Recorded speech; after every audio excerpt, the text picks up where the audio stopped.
अस्सलाम वालेकुम प्यारे दोस्तों। आज की कहानी का इन्वान है गधे की हजामत। नज्जू नाइक की हजामत का दूर दूर तक चर्चा था। वो अपने काम में इस कदर माहिर था कि आंखों पर पट्टी बांध के भी हजामत करता तो कोई ज़रा सी खामी भी न ढूंढ पाता। इस आला कदरी के बायस बड़े बड़े उमरा गुजरा मशीर शहर के आम अमीर नीज दूर दराज इलाकों के लोग इसके पास आके हजामत बनवाने में अपनी खुशी बख्ती का सब्र करते। एक दिन नज्जू नाई अपनी दुकान पर काम में मसरूफ था कि लकड़ियाँ फरोख्त करने वाले किसी शख्स की आवाज़ आई, लकड़ी ले लो, सूखी लकड़ी।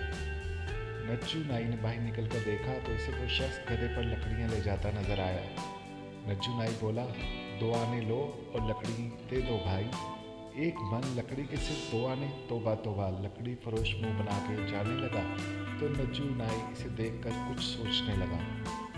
ए नाराज मत हो, चलो तुम ये बताओ कितने में दोगे? नज्जू नाई चिल्लाया। 4 आने से कम में नहीं दूंगा भाई। सब की सब लकड़ी। हाँ जी बिल्कुल सब की सब, एक भी कम नहीं। हाँ जी एक भी कम नहीं। गधे पर लदी तमाम लकड़ियाँ दूंगा।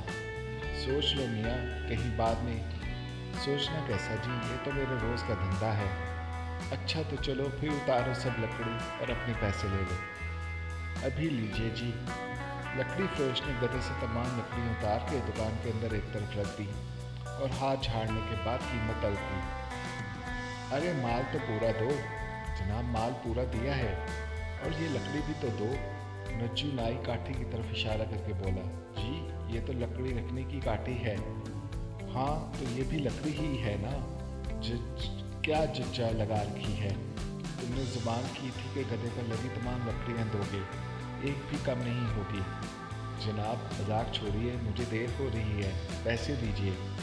नज्जू नाई ने पैसे निकाले और गधे की पीठ से काठी उतार कर बोला, ये लो अपने पैसे।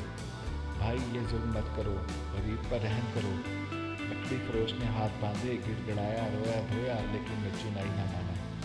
मजबूर होकर लकड़ी फरोश वहाँ से चल दिया और सीधा काजी साहब के पास पहुँचा। सारा वाक़या सुनाकर इंसाफ तलब किया, लेकिन काजी साहब ने डांट कर भगा दिया क्योंकि वो तो खुद नज्जू नाई के लाभ थे। लकड़ी फरोश कई अहम लोगों के पास गया, लेकिन नज्जू नाई के गाहक होने के बायस कोई इंसाफ के तकाजे पूरे ना कर सका। किसी ने उसे बादशाह सलामत के पास जाने का मशवरा दिया तो दिल में उम्मीद की आखिरी किरण लिए सीधा बादशाह सलामत के दरबार पहुंचा। बादशाह सलामत को तफसील के साथ लूटने की कहानी सुनाई। नज्जू नाई ने अपनी यारी की बदौलत तुम्हारी सादगी का नाजायज़ फ़ायदा उठाया है। बादशाह सलामत ने कहा, सौदा करने से कबल तुम्हें मोहतात होकर गुफ्तगू करनी चाहिए थी। बेवकूफ़। हजूर अनपढ़ आदमी हूँ इसलिए झांसे में आ गया। अब आप ही कुछ कीजिए ताकि लकड़ी लादने की काठी वापस हासिल कर सकूं। ठीक है, अब जैसा मैं कहूँ वैसा ही करना। गौर से सुनो। बादशाह सलामत ने एक तरकीब सोची और इसे कान में बताने लगे। चंद रोज़ बाद लकड़ी फरोश दोबारा नज्जू नाई के पास पहुंचा। हाँ भाई बोलो, कैसे आना हुआ? नज्जू नाई कैंची तेज़ करते हुए बोला। भाई बात यह है कि मुझे बादशाह सलामत के महल में मुलाजमत मिल गई है। महल के दरोगा ने अच्छी हजामत बनवाने की शर्त रखी है। ओह अच्छा, फिर? मैंने आपके काम की बड़ी तारीफ सुनी है। लोग कहते हैं कि आप अपनी मुहारत से गधे को भी इंसान बना देते हैं। शुक्रिया भाई, ये तो लोगों की मोहब्बत है। बस तो अब मैं भी आपसे मोहब्बत करने वालों में शामिल होना चाहता हूँ। मतलब कि हजामत बनवाना चाहते हो? जी बिल्कुल, एक मैं हूँ और एक मेरा साथी भी है जो मेरे साथ ही महल में काम करेगा। दोनों की हजामत के कितने पैसे लोगे? दोनों के 4 आने होंगे। मंजूर है, आप पहले मेरी हजामत बनाइए, इसके बाद मेरे दोस्त की बारी होगी। अच्छी बात है। नज्जू नाई ने लकड़ी फरोश को बिठाया और ज़रा देर में इसकी हजामत मुकम्मल कर दी। फिर बोला, अब फटाफट अपने साथी को बुला लो।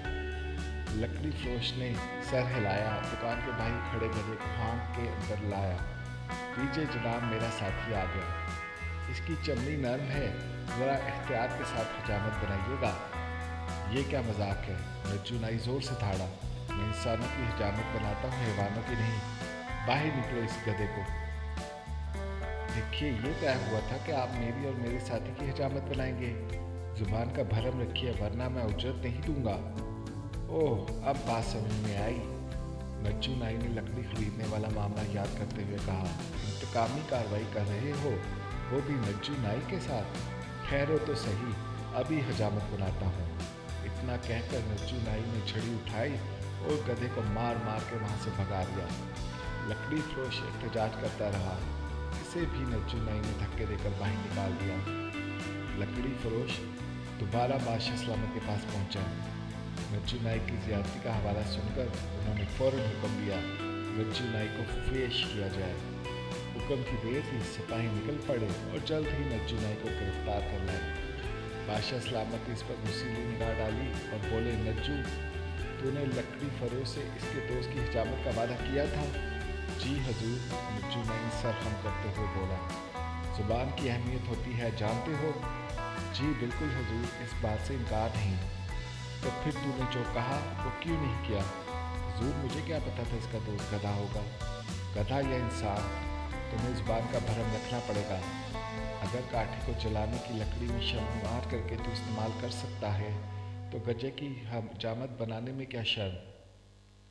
कल बड़े चौक पर तमाम खुले आम सब आदमियों के सामने गजे की हजामत बनाओगे और गधे की काठी इसके मालिक को वापस कर दोगे।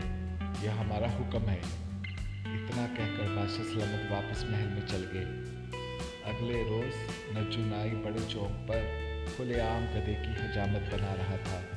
बड़े हंस रहे थे, बच्चे तालियां बजा रहे थे। नज्जू नाई की इज्जत खाक में मिल गई। चंद रोज़ बाद शर्म के मारे वो इस इलाके से कहीं और चला गया। तो प्यारे बच्चों, आपको कैसी लगी ये कहानी प्लीज़ कमेंट बॉक्स में ज़रूर बताइएगा। अपना ढेर सारा ख्याल रखिए। अल्लाह हाफिज़।